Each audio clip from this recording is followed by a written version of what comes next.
அகிலமெங்கும் உள்ள தமிழ் நேயர்கள் அனைவருக்கும் பரம்பரை ஜோதிடர் உங்கள் மனோ பாலாஜியின் அன்பான வணக்கம். தனுசு ராசி அன்பர்களுக்கு 2026 பிப்ரவரி மாதத்தில் நவ கிரகங்களின் பெயர்ச்சிகளால் உங்களுடைய ராசிக்கு எப்பேற்பட்ட ஒரு மாற்றமான அற்புதமான நிகழ்வுகள் ஏற்பட போகுது.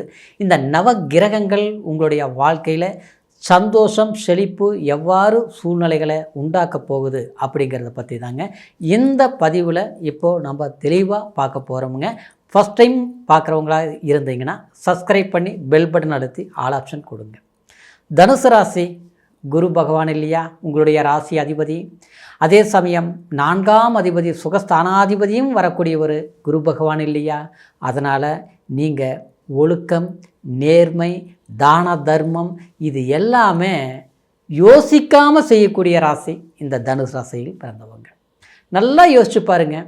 எப்போவுமே நாம் மட்டும் நல்லா இருந்தால் போதும், நமக்கு மட்டும் இது கிடைச்சா போதும், நம்மளுடைய சந்தோஷத்துக்கு மட்டும்தான் நம்ம கஷ்டப்படணும் அப்படின்னு நீங்கள் நினைக்கவே மாட்டீங்க. கூட பிறந்தவங்களாக இருந்தால் கொடுத்து தான் பார்த்துருப்பீங்க. அதே மாதிரி ஒரு நண்பர்கள் உங்களோட இருந்துட்டால் அவங்களுடைய கஷ்டத்தை தன் கஷ்டமாக நினச்சி வாழ்ந்துட்டுருப்பீங்க. அதே சமயத்தில் ஒரு குடும்ப வாழ்க்கையாக இருந்தால் கூட கண்டிப்பாக நம்மளுடைய வீட்டில் அவங்களுடைய சந்தோஷம்தான் நம்மளுடைய சந்தோஷம் அப்படின்னு நினச்சி வாழ்ந்துட்டுருப்பீங்க. ஒரு வேலைக்கு போயிட்டுருக்கிறீங்கன்னு வச்சிங்களேன், அந்த வேலையில் பார்த்திங்கன்னா ரொம்ப நேர்மையாக இருப்பீங்க, ரொம்ப உண்மையாக இருப்பீங்க. இன்னும் சொல்ல போனோம்னா குழந்தை மாதிரி நடந்துக்குவீங்க, கள்ளங்கவடம் இல்லாமல் வளர்ந்துக்குவீங்கன்னு சொல்கிறேன்.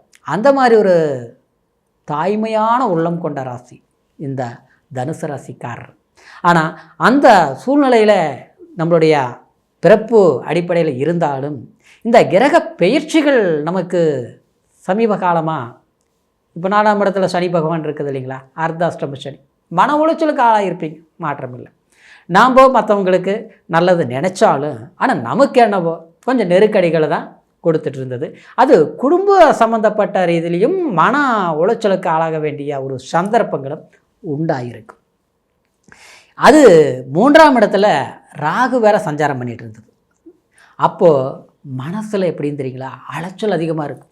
ஒரு இடத்துல நீங்கள் போயிட்டு இருந்திருப்பீங்க, போனோம்னா எந்த வேலைக்கு போனோம்னா அந்த வேலை செய்ய முடியல. ஆனால் அதே நேரத்தில் அடுத்தவங்களுக்கு வேண்டி போனீங்கன்னு வச்சிங்களேன், ஈஸியாக செஞ்சு முடிச்சுட்டு வந்திருப்பீங்க.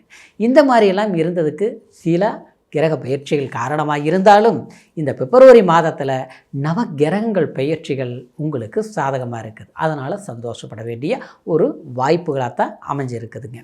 புதன் உங்களுடைய ராசிக்கு 2ஆம் இடத்தில் இருக்கக்கூடிய புதன் இயல்பாகவே 7ஆம் அதிபதி 10ஆம் அதிபதியாக வரக்கூடிய புதன் இந்த மாதம் ஆரம்பமே 4ஆம் தேதியே 3ஆம் இடத்துக்கு போயிடுறாருங்க. 3ஆம் இடத்துக்கு போகும்போது முயற்சி ஸ்தானம் இல்லையா, அப்போது குரு அந்த 3ஆம் இடத்தை பார்க்குது. இது அற்புதம். அப்போது தொழில், குடும்பம் இது நல்லா இருக்கும். குடும்ப வாழ்க்கையில் சிறு சிறு சங்கடங்கள், கடந்த காலத்தில் ஏற்பட்ட பிரச்சனைகள் பெருசாக போகமாக வெடிச்சிருந்தாலும் அதையே அப்படியே சிறு பிரச்சனையாக மாறக்கூடிய நேரம் இந்த பிப்ரவரி மாதம். சரிங்களா. அடுத்தது பார்த்தோம்னா சுக்கிரன் பகவான் உங்களுடைய ராசிக்கு, அதாவது 6ஆம் அதிபதியாகவும் வரக்கூடிய சுக்கிரன், அடுத்தது உங்களுடைய ராசிக்கு 11ஆம் இடம் லாபஸ்தானாதிபதியாக வரக்கூடியது சுக்கிர பகவான். அது 2ஆம் இடத்துல இருந்த சுக்கிரன் 6ஆம் தேதி 3ஆம் இடத்திற்கு முயற்சி ஸ்தானத்துக்கு சஞ்சாரம் பண்ண போகிறார். அப்போது இந்த லாபம், உழைப்பு இதை சார்ந்த விஷயங்கள் உங்களுடைய முயற்சிகளால் நீங்கள் ஒரு வெளியூர் போகணும், வெளிநாடு போகணும், அல்லது வெளிநாட்டில் இருந்து நமக்கு தொழில் செய்தும் சிறப்பில்லை அப்படிங்கிற சூழ்நிலைகள் கண்டிப்பாக மாறும். அப்படின்னா உங்களுடைய மனசில் உங்களுடைய முயற்சிக்கு தகுந்த முன்னேற்றம் கிடைக்கும், அது சந்தோஷமாகவும் இருக்கும். அப்படிங்கிற ஒரு சூழ்நிலை கண்டிப்பாக இந்த பிப்ரவரி 6ஆம் தேதியிலிருந்து உங்களுக்கு அமோகமாக ஏற்பட போகுது. இன்னொரு விதத்தில் பார்த்துட்டோம்னா சூரியன் உங்களுக்கு உங்களுடைய தனுசு ராசிக்கு பாக்யாதிபதியாக வரக்கூடிய சூரிய பகவான். பாக்கியங்கிறது என்னங்க, ஒருத்தருக்கு நமக்கு நினச்சது சந்தோஷமாக இந்த பிறவியில் நமக்கு என்ன கிடைக்கணுமோ அது கிடைக்கணும். சரிங்களா. அது தாய் தகப்பன் ஸ்தானம்னு சொல்லுவோம், 9ஆம் இடம். அடுத்தது பார்த்தோம்னா நம்மளுடைய முன்னோர்களுடைய அமைப்பிலையும் அந்த 9ஆம் இடம் ஏற்பட்டுரும். ஆனால் அந்த பாக்யாதிபதி சூரியன் 2ஆம் இடத்தில் இருந்து 3ஆம் இடத்திற்கு பயிற்சி ஆகிறார். ராகுவோடு போகும்போது கிராணம்ங்கிற ஒரு சூழ்நிலை ஏற்பட்டாலும் அந்த குருங்கிறத பார்த்து அந்த முயற்சினால் வெற்றி அடைவீங்க, சாதகமாக சக்ஸஸ் பண்ணுவீங்க. அது பயணத்தால் முயற்சியால் நீங்கள் முன்னேற்றம் அடைவீங்கிறது தான் இந்த பிப்ரவரி மாதத்தில் இந்த சூரிய பகவானுடைய ஆதிக்க பலன்கள்.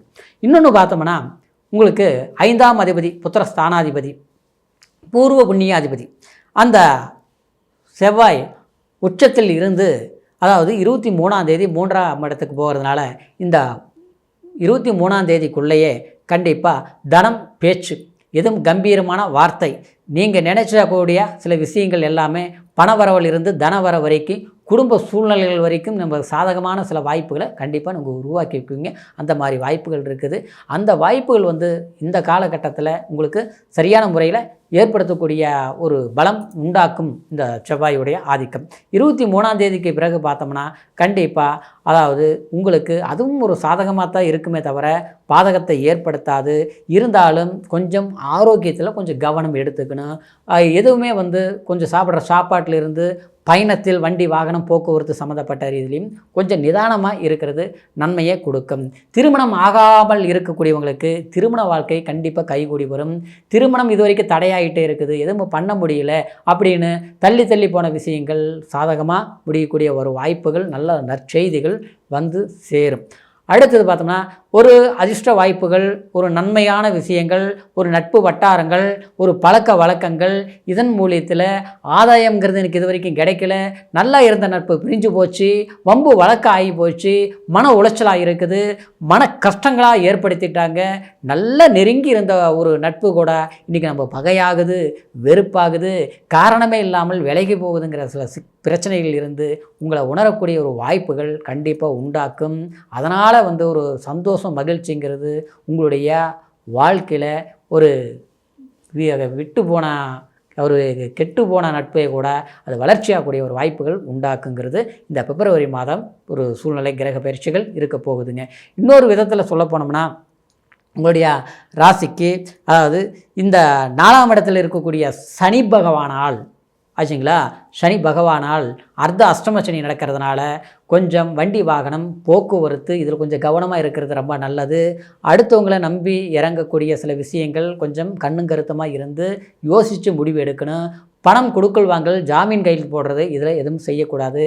அதே மாதிரி வீடு கட்டுறது, பிரயாணங்கள் போகிறது, அடுத்தது பார்த்தோம்னா இடம் கிரயம் பண்ணுறது, பழைய வீடு ஆல்ட்ரு பண்ணுறது, புதிய வீடு கட்டலாமல் முயற்சி எடுக்கிறது, புதிய வீடு வாங்கிறது, அதுக்கு உண்டான லோன் போடுறது, இந்த மாதிரி விஷயங்கள் இதுக்கு முன்னால் செய்ய முடியலனாலும் இப்போ நீங்கள் இந்த நேரத்தில் செய்ய ஆரம்பிச்சிங்கன்னா அது நல்லாவும் இருக்கும். செய்தும் முழுமையாக செய்து முடிப்பீங்க. அந்த செய்து முடிக்கக்கூடிய சில விஷயங்கள் உங்களுக்கு எதிர்காலத்துக்கு சந்தோஷத்தை கொடுக்கும்.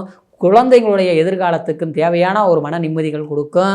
புத்திரபாக்கியம் இல்லாதவங்களுக்கு புத்திரபாக்கியம், சந்தான பாக்கியம், வளர்ச்சிகள் அதாவது எல்லாமே சேர்ந்து சௌபாகியமாக அமையக்கூடிய ஒரு வாய்ப்பாக தான் இந்த பிப்ரவரி மாதம் இருக்க போகுதுங்கிறதுனால கண்டிப்பாக உங்களுடைய இந்த சமயம் எதையும் நம்பி யோசிக்காமல் யோசித்து முடிவெடுங்க. யோசிக்காமல்னா யோசித்து அது அதுக்கு பிறகு யோசிக்க வேண்டியதில்லை. நம்ம செய்யுங்கிற காரியத்தை செய்து முடிக்கலாம், சக்ஸஸ் ஆகும். சரிங்களா? இப்போ சொன்ன பலன்கள் கோட்சார் அடிப்படையில் சொல்லியிருக்கிறோம். இருந்தாலும் பிறப்பு ஜனன ஜாதகத்தையும் ஒரு முறை பார்த்துக்கணும். ஏன்னா ஜனன ஜாதகம் தான் லக்னம், நம்ம தசா புத்தி என்ன பாதகாதிபதியோ யோகாதிபதி திசைகள் நடக்குதாங்கிறது பிறப்பு ஜனன ஜாதகத்தினுடைய முழுமையான பலன்களை தான் நம்மளுடைய அதாவது நடக்கக்கூடிய காலகட்டத்தை நிர்ணயம் செய்ய முடியுங்கிறதுனால உங்களுடைய ஜாதகம் இதுவரைக்கும் பார்க்காமல் இருந்தால், அதாவது நம்மக்கிட்ட பார்க்கணும்னு நீங்கள் விரும்பினால் கீழே இருக்கிற நம்பருக்கு ஃபோன் பண்ணி உங்களுடைய பிறந்த தேதி, பிறந்த நேரம், பிறந்த ஊர் மூணையும் தெரியப்படுத்தி உங்களுடைய நேரம் கிடைக்கக்கூடிய சமயத்தில் கண்டிப்பாக ஆன்லைன் மூலிமா கூட